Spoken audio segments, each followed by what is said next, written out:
Pemirsa, munculnya varian Omikron membuat desa adat harus meningkatkan lagi protokol kesehatan mengantisipasi virus tersebut menyebar luas di wilayahnya. Seperti yang dilakukan, desa adat Gumung memperketat protokol kesehatan prokes agar mampu mencegah penyebarannya.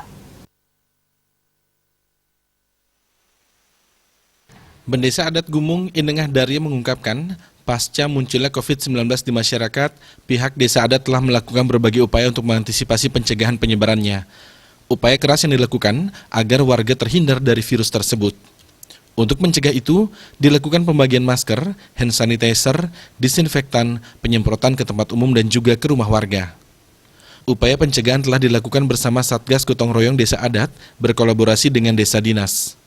Darya menambahkan, pihaknya juga telah melaksanakan kegiatan edukasi dan sosialisasi ke kerama terkait COVID dan cara penanggulangannya. Cara menjelaskan, untuk pelaksanaan upacara agama tetap dilakukan, tapi pihaknya membatasi jumlah orang sehingga tidak menimbulkan terjadinya kerumunan. Dan sampai saat ini, masyarakat masih cukup disiplin dalam penerapan prokes ini.